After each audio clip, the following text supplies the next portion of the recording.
Video में class 12 chemistry unsolved paper का solution करने वाले हैं सेट नंबर 4 2022 का। ठीक है, सेट नंबर 3 सॉल्व कर चुके हैं, सेट नंबर 4 देखेंगे। देखिए, ठीक है, स्टार वाले क्वेश्चन काट दिए गए हैं यहाँ पर। देखिए, इस प्रश्न के प्रत्येक खंड में 4 विकल्प दिए गए हैं, सही विकल्प चुनकर उसे उत्तर पुस्तिका में लिखिए। ठीक है, स्टार वाला काट दिया गया है। फिर देखिए, निम्न में से किस 0.1 यम जलीय विलयन का हिमांक न्यूनतम होगा। ठीक है, मौलरता बोल सकते हैं, बताइए। सोडियम क्लोराइड का होगा, यूरिया का होगा, ग्लूकोज का होगा, ठीक है, पोटेशियम सल्फेट का होगा। यहाँ पर बताइए किसका होगा, खा का। यहाँ पर खा का बताइए का होगा, किसका होगा, थर्ड। यहाँ पर पोटेशियम सल्फेट का होगा, किसका होगा, पोटेशियम सल्फेट का। ठीक है, वेग स्थिरांक ताप बढ़ाने पर क्या होगा, बताइए, बढ़ेगा, घटेगा, अपवर्ती रहेगा, इनमें से कोई नहीं। गा का बताइए यहाँ पर क्या होगा, यहाँ पर गा का क्या होगा, गा का फर्स्ट क्या होगा, फर्स्ट बढ़ेगा। जब भी वेग स्थिरांक ताप बढ़ाएंगे तो बढ़ेगा। ठीक है, निम्न में से कौन मोनोसेक्राइड है, लैक्टोज है, स्टार्च है, माल्टोज है, फ्रक्टोज है। घा का बताइए यहाँ पर क्या है, यहाँ पर घा का बताइए क्या है, यहाँ पर कहा फ्रुक्टोज। यानी कि डाइसेक्राइड कौन से, मोनोसेक्राइड कौन से है, फ्रुक्टोज है। क्या है, फ्रुक्टोज है। यहाँ पर क्या है, आपसे पूछे कोई यानी कि मोनोसेक्राइड कौन से है तो क्या बताएंगे, फ्रुक्टोज है। ठीक है, फ्रुक्टोज। फिर देखिए, जब एसिटिक अम्ल को P2 फास्फोरस पेंटाऑक्साइड के साथ गर्म किया जाता है तो निम्न में से कौन सा यौगिक प्राप्त होगा। बताइए यहाँ पर डाका कौन सा प्राप्त होगा, यहाँ पर डाका कौन सा, CH3CO का होल ट्वाइज ओ, ये पहला प्राप्त होगा। क्या होगा, CH3CO का होल ट्वाइज ओ। ठीक है, फिर देखिए, एमाइड का एमीन में परिवर्तन निम्नलिखित में से किस अभिक्रिया द्वारा किया जाता है। इनकी एमाइड का अमीन में परिवर्तन निम्नलिखित में किस अभिक्रिया द्वारा किया जाता है। कार्बिल एमीन अभिक्रिया द्वारा, हाफ एमीन ब्रोमाइड अभिक्रिया द्वारा, पोटाश अभिक्रिया द्वारा, केनिजारो अभिक्रिया द्वारा। चा का बताइए यहाँ पर क्या होगा, किसके द्वारा किया जाता है, हाफ एमीन ब्रोमाइड अभिक्रिया द्वारा। ठीक है, एमीन बनाने की प्रयोगशाला, इनकी एमीन बनाने की प्रयोगशाला विधि भी होती है यही यहाँ पर। ठीक है, फिर देखिए यहाँ पर एक क्वेश्चन काट दिएगा स्टार वाला यहाँ पर। फिर देखिए, राउल्ट का नियम को परिभाषित कीजिए, हो चुका है राउल्ट का नियम, छोड़िए। ठीक है, 2023 के सेट में कोलहाउस का नियम है, सीमा में ऐसा हो चुका, कोलहाउस का नियम, इसके नियम को तो अनुप्रयोग भी लिखवाए थे, ये भी हो चुका है यहाँ पर। ठीक है, हो चुके हैं, आपने अगर आपने कर लिया तो हो गया होगा। फिर देखिए यहाँ पर नेक्स्ट क्वेश्चन, ये दो काट दिया गया है, यहाँ पर हटाइए, दोनों काट दिए गए। फिर देखिए, निम्नलिखित उप सहसंयोजन यौगिक के आईपीसी नाम लिखिए। देखिए, इसके आईपीसी नाम लिखेंगे हम। देखिए, पहला यहाँ पर है क्या, खाका फर्स्ट, खाका फर्स्ट, के थ्री CrC2O4 का होल थ्राई। ठीक है, इसका आईपीसी नाम बताइए किस टाइप से, हर सेट में यार हैं, आप बताइए, आप बनाइए किस टाइप से बनेंगे, बड़ा सिंपल है यहाँ पर। ठीक है, तो बताइए क्या होगा, यहाँ पर क्या लिखते हैं, सिंपल धातु लिखेंगे, क्या इसका नाम होता है, पोटेशियम। वही बार बार पोटेशियम,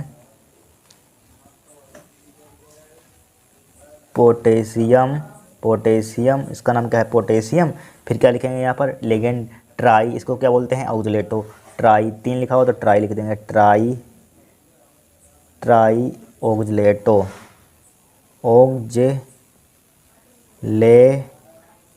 ऑक्सलेटो।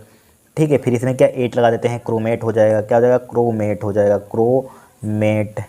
ठीक है, ऑक्सीकरण संख्या यही 3 लिख देते हैं, निकालेंगे तब भी CR की 3 है। ये यहाँ पर ट्रिक होती है लिखने की, यहाँ पर 3 ही आ जाएगी। कितनी आ जाएगी, 3 ही, हो गया काम। फिर देखिए नेक्स्ट यहाँ पर दूसरा क्या है, यहाँ पर CONH3 का होल 5 CO3Cl। ठीक है, सेकंड देखिए यहाँ पर, देखिए CO है, यहाँ पर क्या है, NH3 का होल 5 है यहाँ पर। ठीक है, NH3 का होल 5 CO। ठीक है, क्या है, CO है यहाँ पर, बड़ा O। ठीक है, कोबाल्ट है का क्या है, यहाँ पर थ्राई है, यहाँ पर होल थ्राई। ठीक है, फिर क्या है, यहाँ पर ब्रैकेट है, Cl है यहाँ पर। बताइए किस टाइप से इसको बनाएंगे। ठीक है, यहाँ पर सिंपल धातु लिखी नहीं है, यहाँ पर लिखी हुई है, नहीं लिखी हुई है, तो क्या लिखेंगे यहाँ पर देखिए, पेंटा एमीन, इसका नाम क्या है, इसका नाम क्या है, कार्बोनेटो लिखते हैं। ये क्या है, हमारे पास कोबाल्ट है, कार्बोनेटो Ca, एमीन पहले आता है ए, तो इसको लिखे ट्राई पेंटा, 5 लिखा होता है,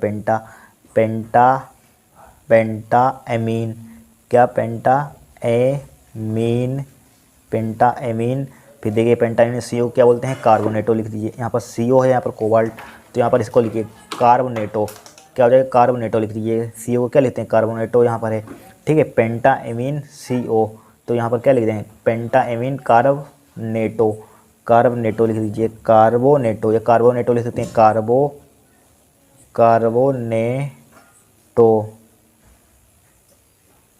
कार्बोनेटो कोबाल्ट। CO है, कोबाल्ट लिख देंगे,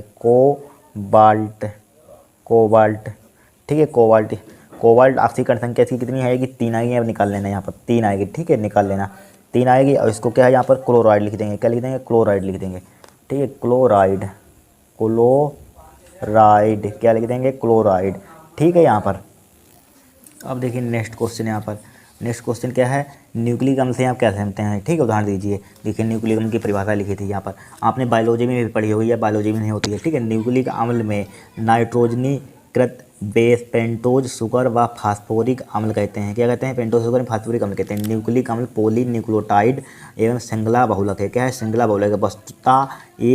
वस्तुतः लिख दिए ए प्राकृतिक बहुलक है। इनकी एकलक यूनिट को न्यूक्लियोटाइड कहते हैं, क्या कहते हैं, इनकी एकलक क्या कहते हैं, न्यूक्लियोटाइड कहते हैं। क्या होता है न्यूक्लिक अम्ल, न्यूक्लिक अम्ल में क्या होता है, नाइट्रोजनीकृत बेस, बेस मतलब क्षार होता है, ठीक है। पेंटोज 5 जानते हैं, शुगर आप जानते हो जो मीठी होती है चीनी, ठीक है, शुगर एवं फास्फोरिक अम्ल कहते हैं, क्या कहते हैं, फास्फोरिक अम्ल। न्यूक्लिक अम्ल पॉली न्यूक्लियोटाइड एवं श्रृंखला बहुलक है, वस्तुतः एक प्राकृतिक बहुलक है। इनकी एकलक यूनिट को न्यूक्लियोटाइड कहते हैं, क्या कहते हैं, न्यूक्लियोटाइड कहते हैं, ठीक है। नोट डाउन कर लीजिए कापी में, क्या कर लीजिए, नोट डाउन इसको कर लीजिए कापी में, ठीक है। फिर देखिए नेक्स्ट क्वेश्चन यहाँ पर, नेक्स्ट क्वेश्चन यहाँ पर क्या है, निम्नलिखित अवक्रिया सेल 298 नेनट समीकरण लिखे, ठीक है। हर सेट में आ रहा है भाई नेनट समीकरण वाला क्वेश्चन एवं ईएमएफ की गणना कीजिए। तीनों सेट सोल्व किए 2020-22 के तीनों सेट में क्वेश्चन आ रहा है। देखिए फिर सोल्व करेंगे यहाँ पर, देखिए सेम टू सेम तो नहीं आया यहाँ पर, ठीक है। सेट नंबर इसमें आया था, सेट नंबर 2 में आया था, देखिए सेम सेम होगा तो आप करेंगे यहाँ पर, ठीक है। नंबर बदला हुआ यहाँ पर, देखिए इसमें और तरीके से थोड़ा आया क्वेश्चन, नेनट समीकरण की है तो सेम टू सेम यहाँ पर, चलो सोल्व कर देते हैं इसको हम, ठीक है वही सेम टू सेम हर सेट में आ रहा है क्वेश्चन। देखिए इसको सोल्व करेंगे यहाँ पर, देखिए यहाँ पर हमें दिया गया, यहाँ पर सेल दिया गया यहाँ पर, तो सेल से हमें समीकरण बनानी होगी। यहाँ पर क्या बनानी होगी, समीकरण, देखिए बना देंगे यहाँ पर। सबसे पहले यहाँ पर समीकरण बना दीजिए, या समीकरण बाद में बना देंगे, पहले हम इनकी ई नोट सेल का मान निकालिए। यहाँ पर ई नोट सेल का कहीं मान दिया है, नहीं दिया है, तो ई नोट सेल का फार्मूला क्या होता है यहाँ पर, देखिए ध्यान दे देना। चौथे का क्या है, का है यहाँ पर, चौथे का, ठीक है। ई नोट सेल का फार्मूला, ई नोट सेल का फार्मूला क्या होता है, बराबर होता है ई नोट कैथोड, क्या होता है, ई नोट कैथोड होता है, ठीक है। माइनस का क्या होता है, एनोड होता है, ठीक है, एनोड क्या होता है, एनोड। तो ई नोट सेल बराबर ई नोट कैथोड का मान कौन सा होगा यहाँ पर, जिस पर कैथोड पर क्या होता है, प्लस होता है, प्लस वाला कैथोड होता है। इसे पहचानने की ट्रिक है यहाँ पर, ये प्लस का क्या है, ये वाला प्लस है, तो ये वाला ले लेंगे पहले कैथोड। 0.34 कितना है, 0.34 माइनस का ये एनोड निगेटिव वाला एनोड होगा, देखिए माइनस का 2.37, यहाँ पर भी माइनस है, यहाँ पर भी माइनस क्या हो जाएगा, प्लस का हो जाएगा 2.37, ठीक है। ई नोट सेल बराबर क्या हो जाएगा, ई नोट सेल बराबर, इसको जोड़िए यहाँ पर 2.37 में 0.34 जोड़िए तो कितना हो जाएगा, 7 और 4 11 का 1, 3 और 3 6, 1 7 हो जाएगा यहाँ पर, ठीक है। 2 7 हो जाएगा, 2 यानी कि 2 पॉइंट कितना हो जाएगा, 7। देखिए 7 और 4 11 का 1 हासिल लगा, 1 3 और 3 6 1 7 2 1 यानी 2 हासिल कुछ लगा नहीं, तो 2 पॉइंट कितना आ जाएगा, 7 बना जाएगा यहाँ पर। ई नोट सेल का माना गया यहाँ पर। तो यहाँ पर हमें निकालना है ईएमएफ निकालना है, यहाँ पर क्या निकालना है, ईएमएफ किस टाइप से निकालेंगे, देखिए हमें रिएक्शन दी गई ईएमजी से Eg2+, क्या है यहाँ पर, ईएमजी से क्या हो रहा है हमारे पास, ईएमजी एन का मान हमें ढूंढना है, Eg2+ हो रहा है यहाँ पर। तो 2+ हमने इलेक्ट्रॉन बना हर सेट में आ रहा है, बार बार भाई इलेक्ट्रॉन 2 इलेक्ट्रॉन से इधर मल्टीप्लाई कर दीजिए यहाँ पर, इसको डाल दीजिए समीकरण 1।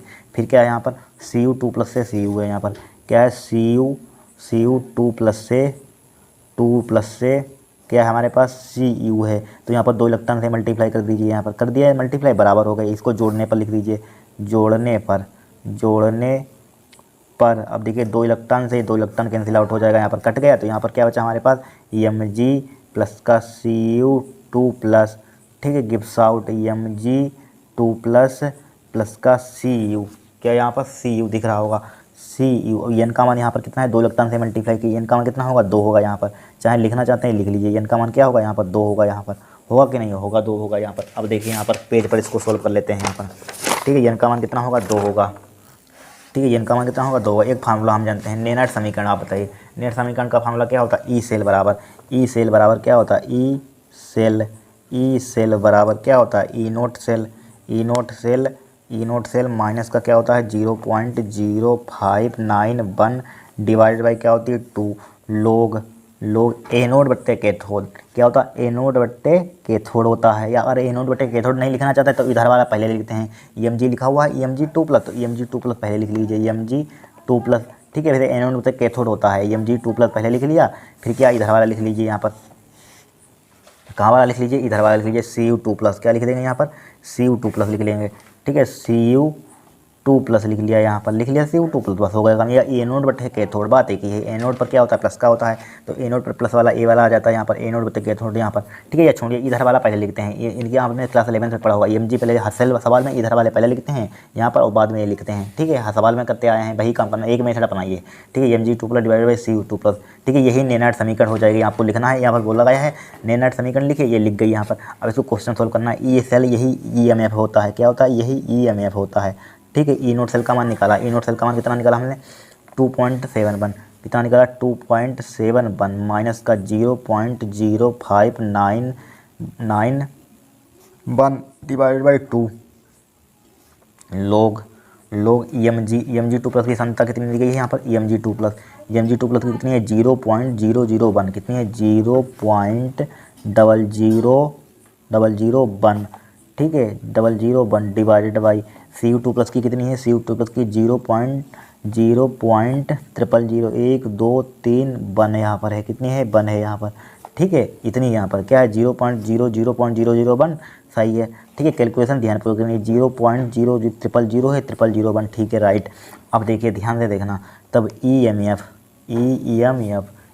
क्या हो जाएगा EMF बराबर, ठीक है एफ है यहाँ पर EMF 2.71 माइनस का 0.0591 डिवाइड बाई 2, ठीक है। अब देखिए यहाँ पर लोग, अब देखिए यहाँ पर क्या है, यहाँ पर ये जीरो अपने आप से बढ़ाते, पॉइंट के आगे कितने में हज़ार लाख करोड़ कितने भी जीरो बढ़ा लीजिए, देखिए 1 2 3 4, 1 2 3 4, 4 के बाद यहाँ पर 4 के बाद पॉइंट से एक पॉइंट कट जाएगा, यहाँ पर कट जाएगा पॉइंट से पॉइंट, तो ऊपर क्या बचा हमारे पास 10 बचा, 10 डिवाइडेड बाई नीचे क्या बचा हमारे पास, इधर का जीरो कोई काम ही नहीं बचा, क्या बचा 1 बचा, 1 का कोई मतलब ही नहीं है यहाँ पर, ठीक है 1 का कोई मतलब ही नहीं है, ठीक है। EMF 2.71 माइनस का 0.0591 डिवाइडेड बाई 2 क्या बचा यहाँ पर लोग 10 का मान कितना होता है एक ही होता है, तो EMF बराबर क्या हो जाएगा 2.71 माइनस का, इसको भाग कीजिए इसको, तो यहाँ पर कितना हो जाएगा 0.0, 2 दूनी 4 हो जाएगा, ठीक है 2 दूनी 4, 1 बच गया 18 हो गया, दूने में 18 हो जाएगा, फिर ये 11 हो गया, 2 पंचे 10, 1 बच गया 2 पंचे 10, लोग 10 का मान कितना होता है 1 होता है, ठीक है। तो EMF कितना हो जाएगा 2.71 हो जाएगा माइनस का, इसकी मल्टीप्लाई करेंगे इतना आएगा 0.02955 हो जाएगा, ठीक है। घटा दीजिए यहाँ पर, घटाना आप जानते होंगे, ठीक है। इसको घटा दीजिए, देखिए किस तरह से घटाएंगे यहाँ पर, देखिए 2.71 इधर जीरो बढ़ा लीजिए, पॉइंट क्या है यहाँ पर पॉइंट लगा दीजिए 0.295, ठीक है 5 लीजिए, 10 में से 5 गया कितना बचेगा 5, और यहाँ पर बचे 9 में से 9 कितना बचेगा 0, ठीक है। देखिए 10 में से 5 गया 5, यहाँ बचे 9 में से 9 गया 0, यहाँ बचा 0, 10 में से 2 गया कितना बचेगा 8 बचेगा, 8 कितना बचेगा यहाँ पर 8 बचेगा यहाँ पर। फिर देखिए 7 यहाँ पर लिखा हुआ है, क्या लिखा हुआ है 7 को क्या लिख देंगे हम HT लिख देंगे, यहाँ पर क्या लिख देंगे 7 को HT लिख दिया, यहाँ पर क्या लिख दिया यहाँ पर भी दाही, यहाँ पर भी तो ले, यहाँ पर देखिए समझिए 10 में से 5 गया 5, यहाँ बचे 9 में से 9 गया 0, यहाँ बचा कितना बचा यहाँ पर 0 बचा, ठीक है 0, तो फिर यहाँ पर दाही लिया 10 में से 2 कितना बचेगा 8, यहाँ बचे 6, और यहाँ पर 2 पॉइंट कितना बचेगा यहाँ पर 2.68 बचेगा, क्या बचेगा 2.6850, ये लिख सकते हैं या 2.68 लिख सकते हैं, यहाँ पर कितना बचा 2 पॉइंट EMF बचा हमारे पास 2.68 लिख सकते हैं यहाँ पर, ठीक है 68, इसमें वोल्ट आ जाएगा, इसका मात्रा क्या होता है विद्युत भाग बल का वोल्ट, ठीक है। ये क्या होगा हमारा आंसर होगा यहाँ पर, ठीक है क्या होगा आंसर होगा। कितना सिंपल सवाल है यहाँ पर, कोई कठिन सवाल है 3 नंबर का, सबसे सिंपल रद्दी सवाल है, हर सेट में आ रहा है, ठीक है। फिर देखिए यहाँ पर निम्नलिखित पर सच्ची टिप्पणी लिखिए, ये तो काट ही दिया गया ब्राह्मणी गति से कंदन। फिर देखिए प्रयोगशाला में एथिलेमिन बनाने की विधि का वर्णन कीजिए, ठीक है संबंधित प्रक्रियाओं का समीकरण भी दीजिए, ठीक है। एथिलेमिन से एसिटिक कैसे प्राप्त करेंगे, देखिए बनाएंगे इसको हम, देखिए यहाँ पर एथिलेमिन बनाने की विधि का प्रयोगशाला विधि लिखिए, देखिए एथिलेमिन बनाने की प्रयोगशाला विधि क्या होता है, जब प्रोपिनोमाइड को ब्रोमीन तथा कास्टिक पोटास के साथ गर्म करते हैं तो एथिलेमिन बनती है। देखिए क्या है फार्मूला हमारे पास प्रोपिनोमाइड का फार्मूला है, किसका फार्मूला है प्रोपिनोमाइड C2H5CONH2, क्या है, प्रोपिनोमाइड है। ठीक है, इसकी हम ब्रोमीन से क्रिया पोटेशियम हाइड्रोक्साइड से क्रिया कराएंगे तो क्या बनता है हमारे पास एथिलेमिन बन जाता है, C2H5NH2 एथिलेमिन प्लस 2 KBr बन जाता है, K2 यानी पोटेशियम कार्बोनेट जल बन जाता है यहाँ पर। इसकी प्रयोगशाला विधि यही है। यहाँ पर प्रयोगशाला विधि किस टाइप से लिखेंगे, प्रोपिनोमाइड की को ब्रोमीन तथा कास्टिक या कास्टिक क्षार के साथ क्या गर्म करते हैं तो हमारे पास एथिलेमिन बनते हैं। इसी को हम यानी कि एथिलेमिन बनाने की प्रयोगशाला विधि कहते हैं। इस टाइप से आप लिख सकते हैं यहाँ पर। ठीक है, लिख लीजिए, नोट डाउन कर लीजिए यहाँ पर। ठीक है, कुछ नहीं किया यहाँ पर। देखिए C2H5CONH2 2Br2 प्लस KOH है। देखिए C2H5 जिनका तीनों का NH2 CO यहाँ पर हटा दिया, CO अब यहाँ पर देखिए K है यहाँ पर है तो K2CO3 बन जाएगा। क्या बन जाएगा, K2CO3, C एक हो यहाँ पर, एक हो यहाँ पर है, यहाँ पर 2 लगा दिए थे यहाँ पर। ठीक है, इसको यहाँ पर याद कर लीजिए। इसको C2H5 एथिलेमिन बन जाएगा, 2 KBr बन जाएगा, K2CO3 बन जाएगा, 2H2O बन जाएगा। ठीक है, फिर देखिए यहाँ पर क्या बोला गया है, संबंधित अपक्रिया का समीकरण भी दीजिए। एथिलेमिन से एस्टिक अम्ल कैसे प्राप्त करेंगे। देखिए एथिलेमिन से एस्टिक अम्ल प्राप्त करेंगे। यहाँ पर क्या करेंगे, एथिलेमिन से एस्टिक अम्ल देखिए प्राप्त कर लीजिए। एथिलेमिन से एस्टिक अम्ल, एथिलेमिन से एथिल एमीन, एथिलेमिन से एस्टिक अम्ल, से एसिटिक अम्ल, एसिटिक अम्ल, एथिलेमिन से एस्टिक अम्ल। एथिलेमिन का फार्मूला क्या होता है, ये होता है C2H5NH2। देखिए C2H5NH2। ठीक है, अब इसकी क्रिया कैसे करें, नाइट्रस अम्ल से करा दीजिए। किससे करा दीजिए, HNO2 से, नाइट्रस अम्ल HNO2 से। तो क्या बन जाएगा यहाँ पर, एल्कोहल बन जाएगा, C2H5OH बन जाएगा यहाँ पर। फिर इसका ऑक्सीडेशन करा दीजिए। यहाँ पर ऑक्सीडेशन करा देंगे तो क्या बन जाएगा, यहाँ पर एस्टिक अम्ल बन जाएगा डायरेक्टली, CH3COOH। बस बन गया काम, इतना आपको करना था। यहाँ पर कितने नंबर मिल जाते हैं आपको, 3 नंबर मिल जाते हैं यहाँ पर। ठीक है, 1-2 नंबर की प्रयोगशाला विधि थी, 1 नंबर की वो थी। फिर देखिए ग्लूकोज का संरचना सूत्र लिखिए, हो चुकी लिखवा चुके हैं ग्लूकोज की संरचना। ठीक है, करवा चुके हैं। ग्लूकोज की फ्रुक्टोज की आती है, ग्लूकोज की भी लिखवाई थी, फ्रुक्टोज की भी लिखवाई थी, 2023 के सेट में आया था। फिर देखिए टोलन विक्रमण के साथ ग्लूकोज कैसे क्रिया करता है, देखिए इसकी क्रिया कराएंगे हम। देखिए टोलन विक्रमण से क्रिया, यहाँ पर क्या लिखिए, टोलन विक्रमण से क्रिया, ग्लूकोज की टोलन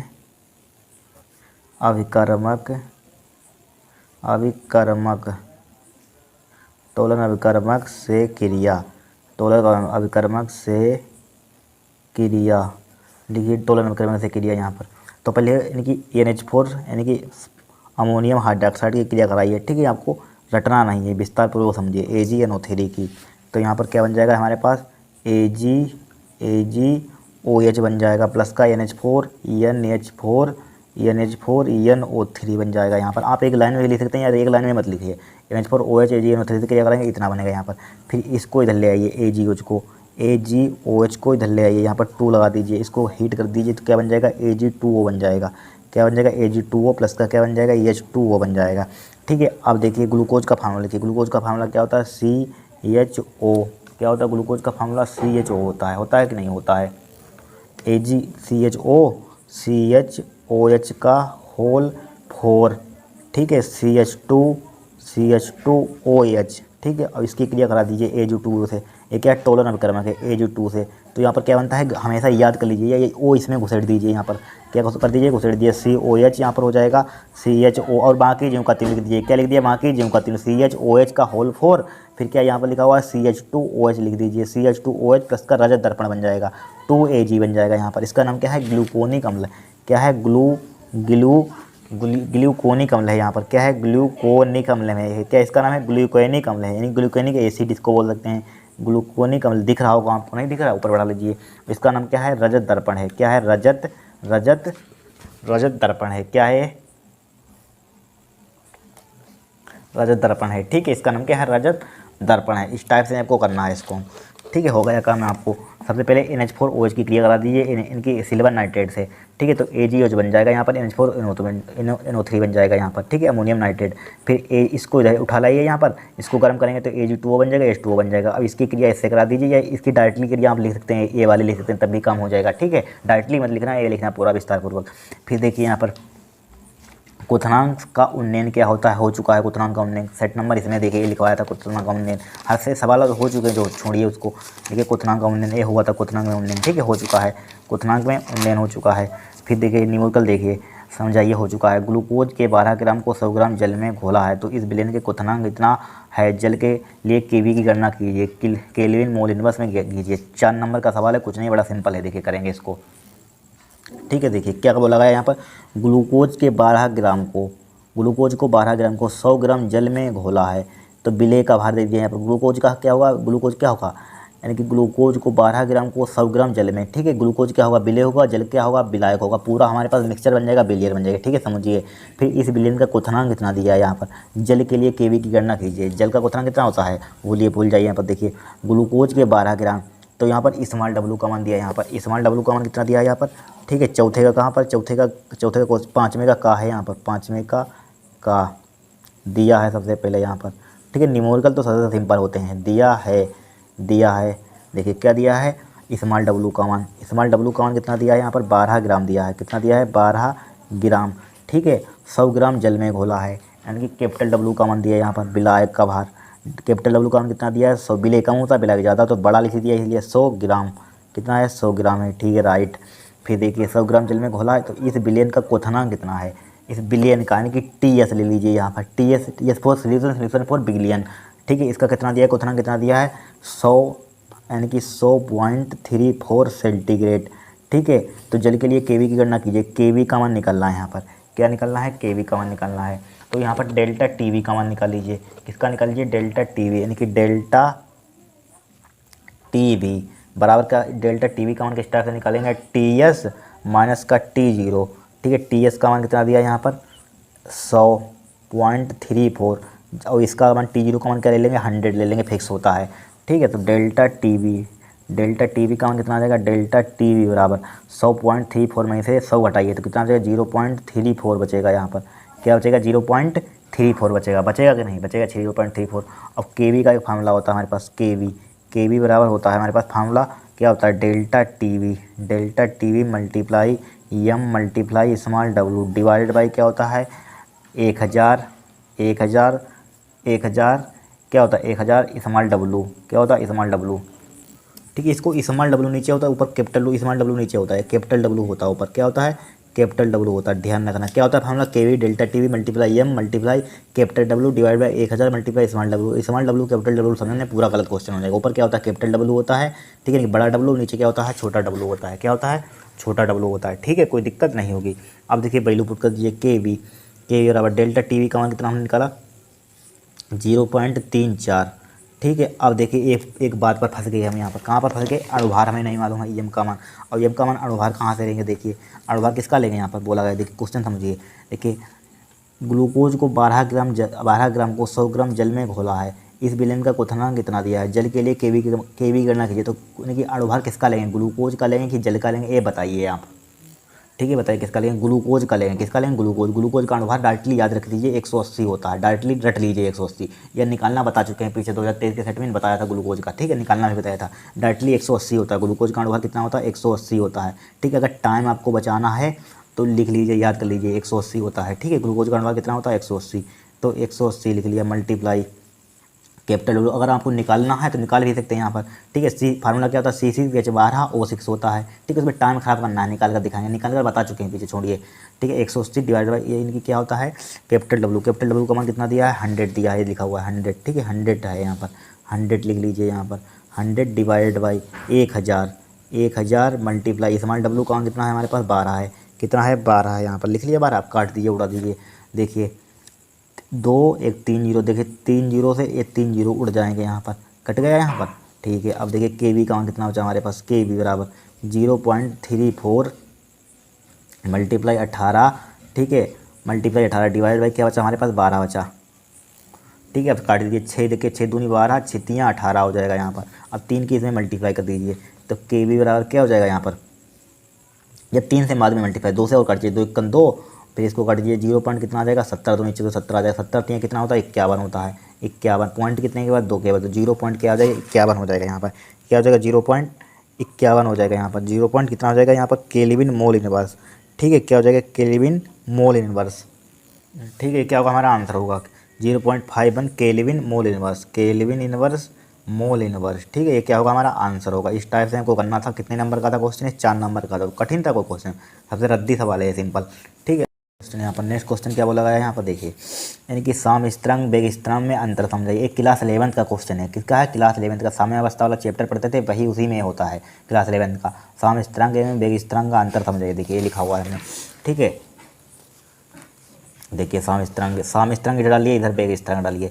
यह उत्प्रेरक द्वारा प्रभावित नहीं होता है। क्या होता है? यह उत्प्रेरक द्वारा प्रभावित नहीं होता, ठीक है। इस पर कोई इफेक्ट नहीं पड़ता। इसका मान उत्प्रेरक की उपस्थिति में बढ़ जाता है, इसका बढ़ जाता है, इस पर कोई प्रभाव नहीं पड़ता है, ठीक है। फिर देखिए नेक्स्ट, इसका मान प्रारंभिक दाब व सांद्रता पर निर्भर नहीं करता। इसका मान प्रारंभिक दाब व सांद्रता पर निर्भर करता। इसका मान भी दाब व सांद्रता पर, इसका मान भी निर्भर नहीं करता, इसका मान भी निर्भर नहीं करता है। तीसरा लिख लीजिए, इसका मान केवल उत्कीर्णीय अभिक्रिया के लिए ज्ञात किया जाता है। क्या? उत्कीर्णीय अभिक्रिया, रिवर्सिबल, ठीक है, रिवर्सिबल इसको इंग्लिश में कहते हैं। इसका मान उत्कीर्णीय अभिक्रिया के लिए ज्ञात किया जा सकता है। इसका मान किसी भी अभिक्रिया के लिए ज्ञात किया जा सकता है। इसका मान सिर्फ ओनली उत्कीर्णीय अभिक्रिया के लिए, लेकिन इसका मान किसी भी अभिक्रिया के लिए ज्ञात किया जा सकता है, ठीक है। नोट डाउन कर लीजिए इसको क्या कर लीजिए, इसको नोट डाउन कर लीजिए कॉपी में,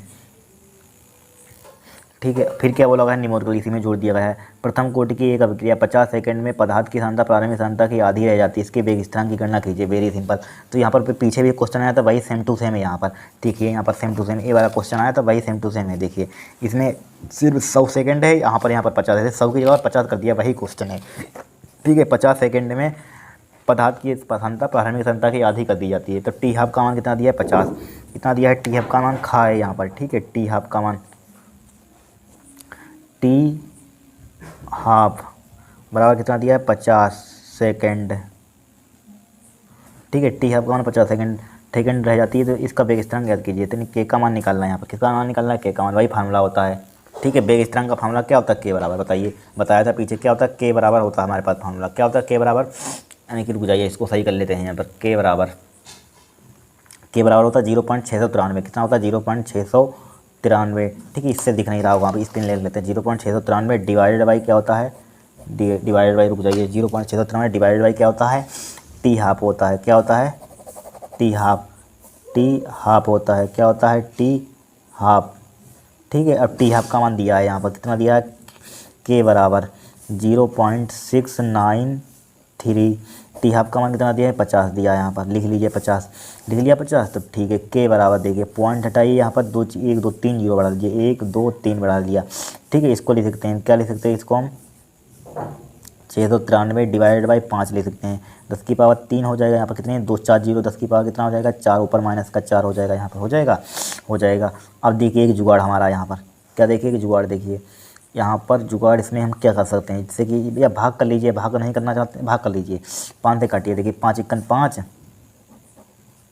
5 1 5, 1 बच गया, 19 हो गया। 5 3 15, ठीक है। 5 3 15, 4 बच गए, 43 हो गया। 5 8 40, ठीक है। 5 8 40 हो जाएगा यहाँ पर, हो जाएगा कि नहीं हो जाएगा? 5 8 40, ठीक है। फिर कितना बचा यहाँ पर?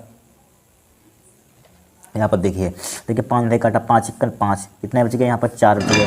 कितने बच गए? 4, नहीं 1 बच गया, 19 हो गया। 5 3 15, फिर 4 बच गए यहाँ पर, 43 हो गया। 5 8 40, फिर 40, तो 3 बच गए, पॉइंट लगाया यहाँ पर, 30 हो गया। 5 6 30, ठीक है। 5 6 30 हो गया यहाँ पर। और मल्टीप्लाई क्या हो जाएगा? 10 की पावर माइनस के 4 हो जाएगा यहाँ पर, ठीक है। अगर पॉइंट को हम इधर लाना चाहते हैं, मान लीजिए के बराबर कितने? 1 2 लाना चाहते हैं, 1.386 मल्टीप्लाई 10 की पावर माइनस के 4, 2 लाए तो प्लस का 2 जोड़ देते हैं, ठीक है। तो के बराबर यहाँ पर हो जाएगा, वैज्ञानिक संकेतन में कर दिया, 1.386 मल्टीप्लाई 10 की पावर कितना हो जाएगा? माइनस का 2 हो जाएगा, ठीक है। क्या? सेकेंड इनवर्स हो जाएगा यहाँ पर, ठीक है। ये क्या हो जाएगा? हमारा आंसर हो जाएगा यहाँ पर। क्या हो जाएगा? आंसर। कितना सिंपल सवाल है, कोई कठिन सवाल है? कुछ नहीं कठिन है, ठीक है।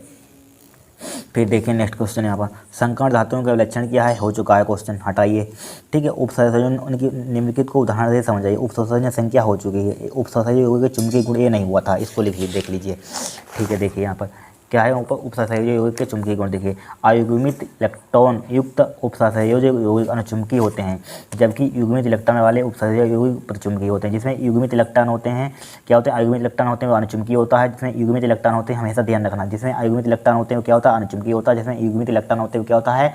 प्रतिचुंबकीय होता है। ध्यान रखना, क्या होता है? अयुग्मित इलेक्ट्रॉन आ रहा तो अनुचुंबकीय होगा, युग्मित इलेक्ट्रॉन मतलब प्रतिचुंबकीय होगा, एक ध्यान रखिए। फिर चुंबकीय आघूर्ण का फार्मूला होता है म्यू बराबर n+k2, ठीक है। जहाँ इसका बोर मैग्नेट इसका मात्रक होता है चुंबकीय आघूर्ण का, ठीक है। जहाँ n क्या होता है? अयुग्मित इलेक्ट्रॉन की संख्या, n का क्या होता है? अयुग्मित इलेक्ट्रॉन की संख्या, ठीक है। चुंबकीय आघूर्ण निकालना आया नहीं है, ठीक है। आया था 2023 में साथ आया था, निकलवाया था, ठीक है। फिर देखिए यहाँ पर प्रयोगशाला में तो काट ही दिया गया, निम्नलिखित में कारण से समझे, ये भी काट दिए, तो काट ही दिए। पी ब्लॉक डी ब्लॉक के हैं यहाँ पर, ठीक है।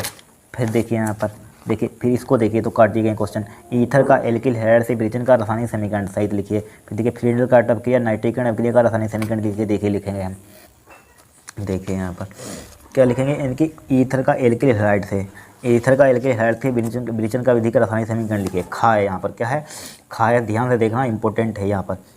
ठीक है, तो एल्किल हैलाइड ले लीजिए। मान लीजिए आर एक्स क्या है हमारे पास, एल्किल हैलाइड है यहाँ पर, क्या है, एल्किल हैलाइड है। एल्किल हैलाइड लिख लीजिए, एल्किल हैलाइड। ठीक है, एल्किल हैलाइड ले लिया यहाँ पर, क्या ले लिया, एल्किल हैलाइड। ठीक है, इसकी क्रिया कैसे करा देंगे, ONAR, इसका नाम क्या होता है, सोडियम एल्कोसाइड। क्या होता है, एल्किल हैलाइड है यहाँ पर, क्या है, सोडियम एल्कोऑक्साइड। क्या है इसका नाम, लिख लीजिए यहाँ पर, सोडियम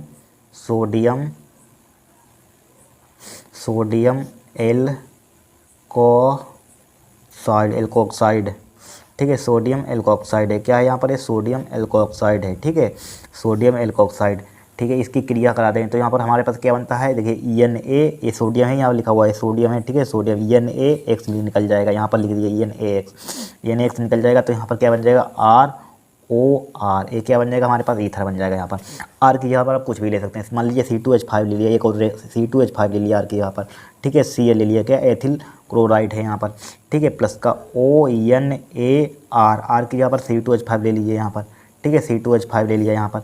देखिए अब देखिए NaX की जगह पर क्या है, Cl, तो Cl लिख लीजिए। आर की जगह पर क्या है, C2H5 है, तो यहाँ पर लिख लीजिए C2H5O। और आर की जगह पर क्या है, C2H5। ठीक है, ये क्या हमारे पास है, ईथर है यहाँ पर, क्या है, ईथर। ठीक है, यही बनाना था, यहाँ पर हो गया काम। देखिए यहाँ पर कितने नंबर आपको मिल जाते हैं, 5 नंबर का होगा क्वेश्चन है, 2 नंबर इतने में मिल जाते हैं। कितने नंबर मिल जाते हैं, 2 नंबर। कोई कठिन है। फिर देखिए फिर क्या बोला गया है यहाँ पर, यानी कि ब्रिजन की विधि रासायनिक समीकरण सहित फ्रीडल क्राफ्ट अपक्रिया तो नाइट्रिक अपक्रिया का रासायनिक समीकरण लिखिए यहाँ पर। ठीक है, फ्रीडल क्राफ्ट अपक्रिया रासायनिक सिर्फ समीकरण लिखना है यहाँ पर। देखिए फ्रीडल क्राफ्ट अपक्रिया लिखेंगे यहाँ पर, क्या लिखेंगे यहाँ पर, फ्रीडल क्राफ्ट अपक्रिया यहाँ पर लिख लीजिए। यहाँ पर क्या लिख लीजिए, फ्रीडल क्राफ्ट अपक्रिया। देखिए यहीं पर लिख देते हैं फ्रीडल क्राफ्ट अपक्रिया, यहाँ पर क्या लिख देते हैं, यहीं पर लिख देते हैं। देखिए फ्रीडल क्राफ्ट अपक्रिया क्या है हमारे पास, फ्रीडल क्राफ्ट अपक्रिया है यहाँ पर। देख लीजिए फ्रीडल क्राफ्ट अपक्रिया है। देखिए फ्रीडल क्राफ्ट अपक्रिया क्या है, फ्रीडल क्राफ्ट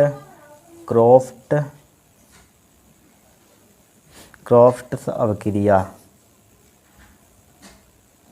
ठीक है, शॉर्ट फॉर्म में लिख लीजिए। तो यहाँ पर सबसे पहले एनिसोल ले लीजिए। एनिसोल का फार्मूला क्या होता है, एनिसोल का ए होता है, एनिसोल का फार्मूला। ठीक है, एनिसोल का क्या है, फार्मूला यहाँ पर है। ठीक है, ठीक है, क्या है हमारे पास, एनिसोल है यहाँ पर, एनिसोल OCH3।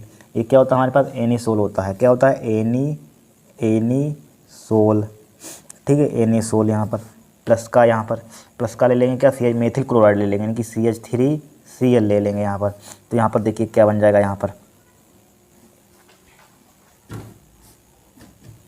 ठीक है, क्या बन जाएगा यहाँ पर, OCH3, ये जिंक का तीन लिखा हमने, लिखा। एक बार ऑर्थो पर लगा दीजिए CH3। ठीक है, CH3 क्या लगा दिया, ऑर्थो पर लगा दिया, यहाँ पर लगा दिया, प्लस का चिन्ह लगाइए यहाँ पर। एक बार पेरा पर लगा दीजिए OCH3।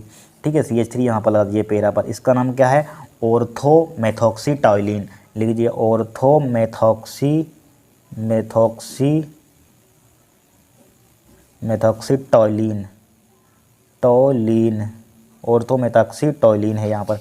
इसका नाम क्या है, पैरामेथॉक्सीटॉयलिन लिख लेंगे यहाँ पर। क्या लिख लेंगे, पैरामेथॉक्सीटॉयलिन, ऑर्थोमेथॉक्सीटॉयलिन।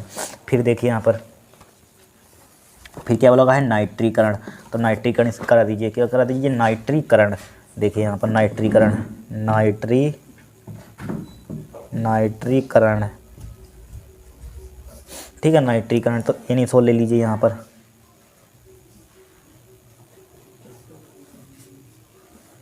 OCH3। ठीक है, नाइट्रीकरण यहाँ पर OCH3। तो क्या ले लेंगे यहाँ पर, कॉन्सेंट्रेशन EHNO3। ठीक है, EHNO3। फिर क्या ले लेंगे, कॉन्सेंट्रेशन यानी कि H2SO4 ले लिया यहाँ पर। ठीक है, H2SO4। तो क्या बन जाएगा यहाँ पर हमारे पास, यहाँ पर क्या बन जाएगा, देखिए इसको जिंक का OCH3 जिंक का तीन लिखा, OCH3 क्या लिखा हमने, जिंक का तीन लिखा। और यहाँ पर क्या लगा देंगे, NO2 लगा देंगे, लगा दिया यहाँ पर। प्लस का एक पेरा पर लगा देंगे NO2।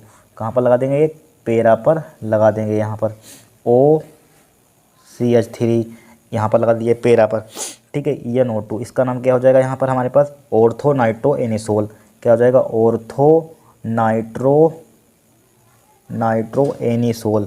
क्या हो जाएगा, एनिसोल, ठीक है, एनिसोल। इस टाइप से इसका पेरा लिख लेना, इसका नाम पेरा नाइट्रो एनिसोल, ठीक है, लिख लेना यहाँ पर। इसका हो जाएगा पेरा नाइट्रो एनिसोल। लगाया यहाँ पर एथिल अल्कोहल से ईथर प्राप्त करना है। ये रिएक्शन आपने हाई स्कूल में पढ़ी हुई, कब पढ़ोगी, हाई स्कूल में भी, हाई स्कूल में पढ़ी हुई, क्लास 11th में पढ़ी हुई केमिस्ट्री में, ठीक है। एथिल अल्कोहल से ईथर, देखिए एथिल अल्कोहल से ईथर बनाएंगे तो एथिल अल्कोहल का फार्मूला आपको मालूम होना चाहिए। क्या होता है एथिल अल्कोहल का फार्मूला, C2, पहली रिएक्शन आप नोट डाउन कर लेना, पहली, ठीक है, पहली देख रहे हैं यहाँ पर, पहली एथिल अल्कोहल यानी कि C2H5OH, ये क्या होता है, एथिल अल्कोहल। किसका फार्मूला है, एथिल अल्कोहल। तो यहाँ पर एक सल्फ्यूरिक अम्ल का फार्मूला देखिए, तोड़ कर लिख रहे हैं, HSO4 लिख सकते हैं इस टाइप से, भाई सल्फ्यूरिक अम्ल H2SO4। अब देखिए OH से OH यहाँ पर क्या हो जाएगा, निकल जाएगा, ठीक है, आपको समझाने के लिए कर रहे हैं काम, ठीक है। तो क्या होता है C2H5HSO4, C2H5HSO4, क्या लिख दिया, C2H5HSO4, ठीक है। और यहाँ पर H2O निकल गया, H2O यहाँ पर निकल जाएगा प्लस का H2O, ठीक है। और यहाँ पर टेम्परेचर इसका कितना होता है, 100 से 110 सेंटीग्रेड, कितना होता है, 100 से 110 सेंटीग्रेड, ठीक है। फिर इसी को उठा लिया इधर, क्या लिए, इसी को इधर ले आइए, C2H5HSO4, ठीक है, HSO4 प्लस का किसके, एथिल अल्कोहल से क्रिया करा दीजिए, यानी कि OH से, OH C2H5, इसको पलट कर हमने लिख दिया। क्या लिख दिया यहाँ पर हमने, अगर हम इस टाइप से ना लिखना चाहें, ठीक है, O, अगर हम यहाँ पर एक काम करें, देखिए क्या काम करें, यहाँ पर देखिए O यहाँ पर लिख सकते हैं, इसको लिख सकते हैं यहाँ पर O यहाँ पर लिख दिए, इसको काट दीजिए, और अब काम बन गया हमारे पास। देखिए यहाँ पर इसका टेम्परेचर कितना होता है हमारे पास, यानी कि 140 सेंटीग्रेड पर होती है, किस पर होती है, 140 सेंटीग्रेड। देखिए यहाँ से ये निकल जाएगा, यहाँ पर हमें ईथर प्राप्त करना, C2H5O, C2H5 हमको इधर लिख देते हैं, आपको आगे लिखना है C2H5, वहाँ पर दिखेगा नहीं, C2H5O, C2H5, देखिए C2H5O, C2H5 क्या बचा यहाँ पर, EH मिलकर H2SO4 बन जाएगा, प्लस का H2SO4, यही तो हमें प्राप्त करना था। ईथर देखिए आ गया, ईथर क्या आ गया, ईथर आ गया यहाँ पर। देखिए कितनी सिंपल तरीके से हमने प्राप्त कर लिया, यहाँ पर ईथर प्राप्त कर लिया, यहाँ पर कितना सिंपल तरीके से प्राप्त कर लिया यहाँ पर, ठीक है। इस टाइप से रिएक्शन आपको रटनी नहीं होती हैं, बस समझ कर करिए। फिर देखिए फिनाल से बेंजीन बनाना है, देखिए फिनाल से हमें क्या बनाना है, बेंजीन बनाना है, बना दीजिए भाई, फिनाल से बेंजीन, किसे, फिनाल से बेंजीन बनाइए यहाँ पर।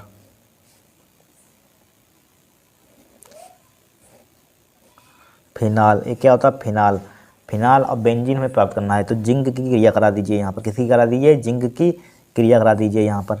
तो यहाँ पर देखिए जिंक की क्रिया करा दीजिए, तो यहाँ पर ZnO निकल जाएगा, ZnO यहाँ पर लिख देते हैं, ZnO क्या हो जाएगा, निकल जाएगा, ठीक है।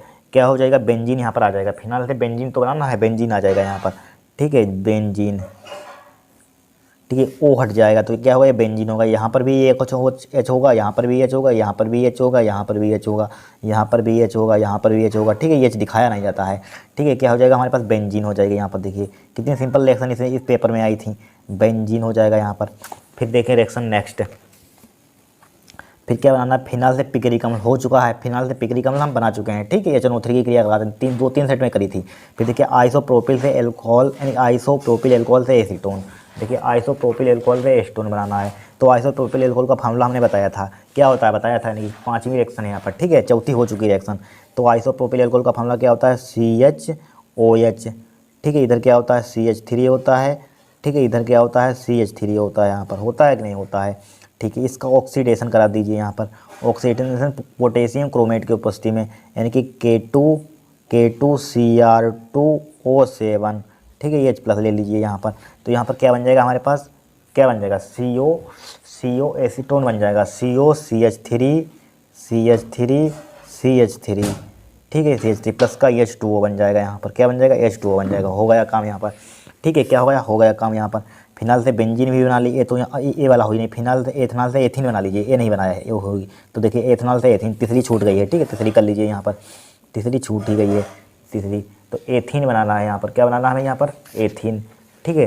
तो यहाँ पर किससे बनाना है एथिन हमें, एथनॉल से, यानी कि एथिल अल्कोहल से, यानी कि C2H5OH, इसकी क्रिया किससे कराते हैं यहाँ पर, यानी कि इसका टेम्परेचर 443 केल्विन। अगर आप टेम्परेचर भूल जाएगी जब में तो डेल्टा बना देना, ठीक है। अगर भूल जाए तो हिंदी में, अगर आपको याद नहीं तब भी काम चल जाता है, ठीक है। सांद्र सांद्र सांद्र H2SO4 की उपस्थिति में, सांद्र H2SO4 की उपस्थिति में क्या बन जाएगा, एथिलीन बन जाएगा, C2H4 प्लस का H2O। देखिए हो गया काम। 5 नंबर आपको मिल जाएंगे। कितने नंबर मिल जाएंगे, 5 नंबर। 5 नंबर की है, 5 नंबर प्राप्त कर लेंगे, ठीक है। ये रिएक्शन हो चुकी है फिनाल से पिकरी कमल वाली, ठीक है। फिर देखिए इलेक्ट्रॉन की दागी प्रतिस्थापन क्रिया क्या हो चुकी है, ये भी क्लोरोबेंजीन की हेलोजन नाइट्रीकरण सल्फोनीकरण, ये सब करवा चुके हैं, हो चुकी थी। देखिए सेट में आपको दिखा देते हैं, इसी में थी या दूसरा सेट था, ध्यान नहीं है में, ठीक है। इसी में हो चुकी हैं देखिए, और मैं इनकी देखिए आपको दिखा देते हैं, इसी में हो चुकी हैं तो, ठीक है। ये देखिए हो गई थी यहाँ पर क्लोरोबेंजीन के हेलोजनीकरण, सब रिएक्शन हो चुकी हैं, ठीक है। जो हो चुकी है उसको हम छोड़ देते हैं, बार बार करने से कोई फायदा नहीं है, ठीक है। हो चुकी है यहाँ पर, सब हो चुकी है। प्रतिस्थापन क्रिया का रासायनिक समीकरण की हो चुकी है। फिर देखिए इसको क्या होता है जब एथिल ब्रोमाइड को सोडियम एथॉक्साइड के साथ क्रिया कराते हैं, ठीक है, क्लोरोबेंजीन। फिर देखिए इसको पहले देखिए एथिल ब्रोमाइड। तो एथिल ब्रोमाइड का फार्मूला देखिए क्या होता है एथिल ब्रोमाइड का फार्मूला, आपको सही से दिख नहीं रहा होगा, ठीक है। एथिल ब्रोमाइड का दिख रहा होगा। एथिल ब्रोमाइड का फार्मूला क्या होता है, इसको इधर बढ़ा लेते हैं। एथिल ब्रोमाइड यानी कि 5वें का क्या है, यानी कि 7वें का है, 7वें का पहला देखिए यहाँ पर, ठीक है। एथिल ब्रोमाइड का फार्मूला क्या होता है, C2H5Br, ठीक है। किसकी क्रिया की जाती है, सोडियम एथॉक्साइड के साथ, ठीक है। सोडियम एथॉक्साइड का यानी कि NaOC2H5 NaO, इनकी रिएक्शन हो चुकी है। किसमें, कहाँ पर हो चुकी है, जब हमने बनाई थी यानी कि ए वाली रिएक्शन, ए वाली ईथर का एल्किल हैलाइड के विचलन के विधि लिखी, वही रिएक्शन यहाँ पर है, ठीक है। विलियमसन संश्लेषण क्रिया जैसे कह सकते हैं। अब यहाँ पर क्या बन जाएगा हमारे पास, C2H5O, ठीक है। प्लस के NaBr निकल जाएगा, यहाँ पर लिख देते हैं प्लस का NaBr, ठीक है। NaBr निकल जाएगा। क्या है हमारे पास, ईथर है, ठीक है। क्या है, ईथर है, लिख लेना, क्या है, ईथर प्राप्त हुआ है हमारा, डाई ईथर बोल सकते हैं, ठीक। कितनी सिंपल रिएक्शन आई थी ये। फिर देखिए क्लोरोबेंजीन का नाइट्रीकरण से क्रिया कराते हैं, क्लोरोबेंजीन की वही यहाँ पर हो चुकी रिएक्शन, क्लोरोबेंजीन की यही थी पीछे वाले सेट में हो चुकी है क्लोरोबेंजीन की, ठीक है, हो चुकी है। फिर देखिए क्लोरोबेंजीन को जलीय सोडियम हाइड्रोक्साइड के साथ 673 केल्विन तक 300 वायुमंडलीय दाब पर गर्म करते हैं। देखिए गर्म करते हैं। देखिए क्लोरोबेंजीन का फार्मूला क्या होता है, सेकेंड रिएक्शन है, यानी कि थर्ड रिएक्शन है यहाँ पर, क्या है, थर्ड रिएक्शन। तो क्लोरोबेंजीन का फार्मूला लिख लीजिए,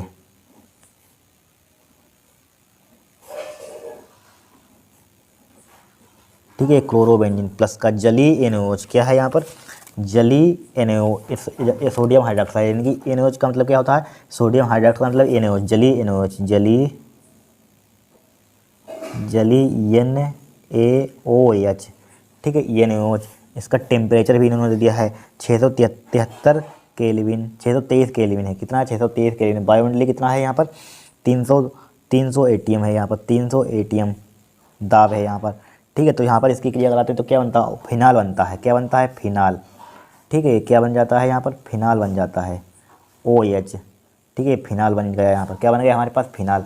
प्लस का क्या बन जाएगा हमारे पास, NaCl बन जाएगा। देखिए NaCl, एक हमेशा ध्यान रखना, जहाँ आपको दिखे NaCl, KCl, KBr, वहाँ हमेशा वही निकल जाते हैं। NaCl दिख रहा तो NaCl, और KBr दिखता KBr निकल जाता, KCl दिखता KCl दिख जाता, ठीक है। इस टाइप से थोड़ी सी ट्रिकी होती हैं। और प्लस का NaCl लिख दिया यहाँ पर, क्या लिख दिया, NaCl बन गया सोडियम क्लोराइड। इसका नाम क्या है, फिनाल है यहाँ पर, ठीक है, फिनोल।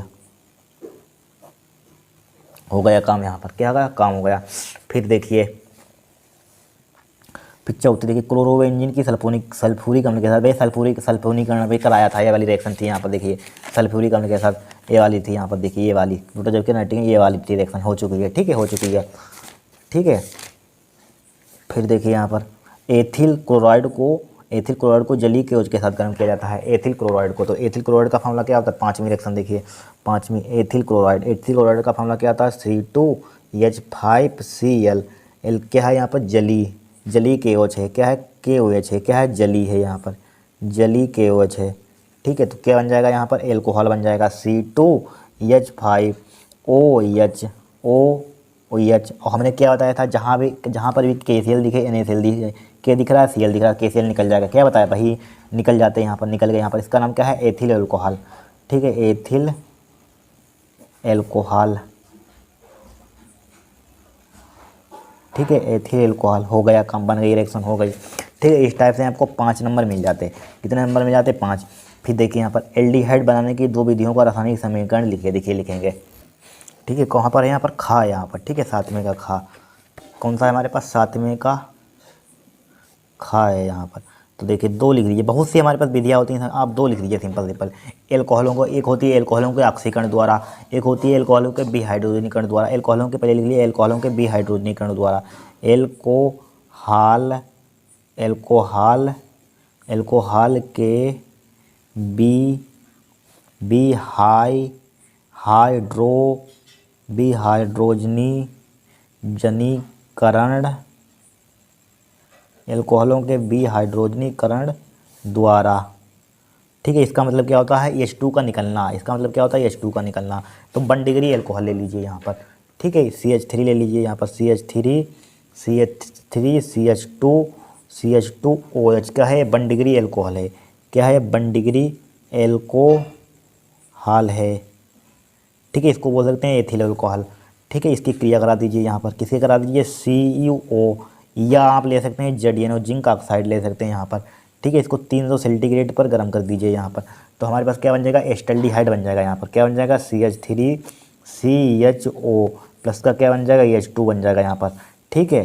क्या बन जाएगा? H2। इसका मतलब क्या होता है? H2 का निकलना यहाँ पर, H2 का निकलना, ठीक है। टिक ध्यान रखना, निकलना, ठीक है। पहली विधि हो गई यहाँ पर, क्या हो गई? पहली। अब दूसरी लिख लीजिए यहाँ पर, ठीक है। एस्टल्डिहाइड, इसका नाम क्या है हमारे पास? एस्टल्डिहाइड, एसीटल्डिहाइड, ठीक है। एस्टल्डिहाइड हो गया यहाँ पर। फिर क्या बनाएगा यहाँ पर? किससे? अब बताइए किससे लिख दें यहाँ पर? मोनोकार्बोक्सिलिक अम्ल के लवण के शुष्क आसवन द्वारा बना सकते हैं यहाँ पर। इसके मोनोकार्बोक्सिलिक के शुष्क आसवन द्वारा अगर बनाना चाहते हैं तो, ठीक है। अगर यहाँ पर दूसरा वो ले सकते हैं यहाँ पर, क्या ले सकते हैं? दूसरा मोनोकार्बोक्सिलिक अम्ल द्वारा बना सकते हैं यहाँ पर। क्या? मोनोकार्बोक्सिलिक अम्ल द्वारा सबसे सिंपल रहेगी, ठीक है। मोनोकार्बोक्सिलिक अम्ल द्वारा, दूसरी मोनो 2 बोला गया यहाँ पर, 2 ही एल्डिहाइड बनाने की 2 विधि है, ठीक है। दोनों मोनोकार्बोक्सिलिक कार्बोक्सिलिक कार्बोक्सिलिक मोनोकार्बोक्सिलिक अम्ल द्वारा, अम्ल द्वारा, मोनोकार्बोक्सिलिक अम्ल द्वारा। तो मोनोकार्बोक्सिलिक अम्ल द्वारा बना दीजिए। हमें क्या बनाना है? हमें एल्डिहाइड बनाना है। तो फार्मिक अम्ल ले लीजिए यहाँ पर, HCOOH ले लिया यहाँ पर, ठीक है। यहाँ पर 2 ले लिया, 2 अम्ल ले लीजिए यहाँ पर। इसको MgO से इसकी क्रिया करा दीजिए 300 सेंटीग्रेड पर, ठीक है। तो हमारे पास क्या बन जाएगा? फार्मेल्डिहाइड बन जाएगा यहाँ पर, HCHO। हमें एल्डिहाइड बनाना, कोई हो सकता है, एस्टल्डिहाइड, फार्मेल्डिहाइड, कुछ भी हो सकती है, ठीक है। HCHO प्लस का क्या हो जाएगा? CO2 प्लस का क्या हो जाएगा? H2O हो जाएगा यहाँ पर, हो गया। इसका नाम क्या है? फार्मेल्डिहाइड बन गया, फार्मेल्डिहाइड, फार्मेल्डिहाइड बस बन गया। 2 विधि बोला गया था, 2 विधि हमने बना दी यहाँ पर, ठीक है। 2 ही तो बोला गया था, 2 विधि लिखिए। एल्डिहाइड बनाने की 2 विधि लिखिए। फिर देते हुए समीकरण दे दिए यहाँ पर। फिर क्या बोला गया यहाँ पर? तथा टोलन अभिकर्मक, क्या बोला गया? टोलन अभिकर्मक तथा फैलिंग विलयन के साथ इसकी रासायनिक अभिक्रिया लिखिए। देखिए लिखेंगे, देखिए पहली डालिए टोलन अभिकर्मक से क्रिया, ठीक है। रिएक्शन क्या है हमारे पास? पहली टोलन अभिकर्मक से क्रिया यहाँ पर, ठीक है। मत डालिए यहाँ पर, ठीक है। इसको A नंबर डाल लीजिए। टोलन अभिकर्मक से क्रिया, किससे? टोलन अभिकर्मक से क्रिया, टोलन अभिकर्मक,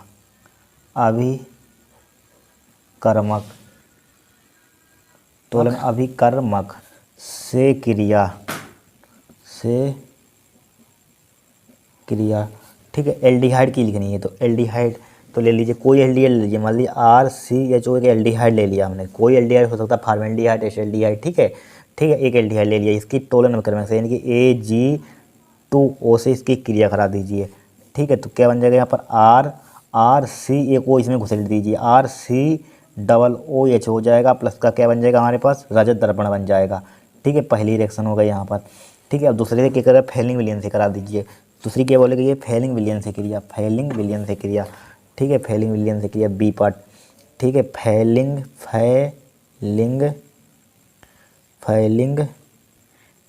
विलयन से क्रिया, फैलिंग विलयन से क्रिया,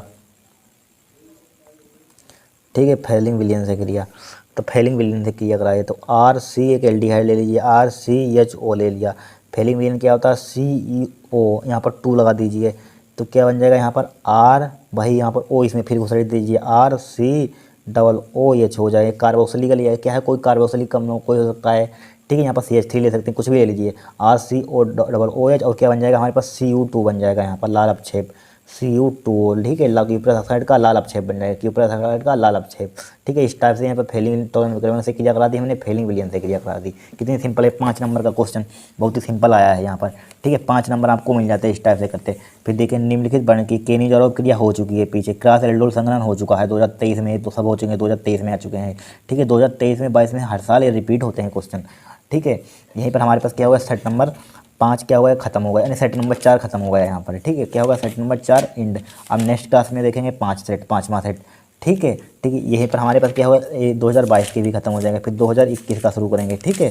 2021 का भी है यहाँ पर, दो तीन पेपर हुए थे, ये 2021 का है यहाँ पर है, ठीक है। 2021 का भी शुरू करेंगे यहाँ पर स्टेज सब, ठीक है। ये सब करा देंगे, आपके 70 में 70 नंबर कंप्लीट हो जाएंगे केमिस्ट्री में, ठीक है। इसी में से सब फंस जाएगा, ध्यान रखना, ठीक है।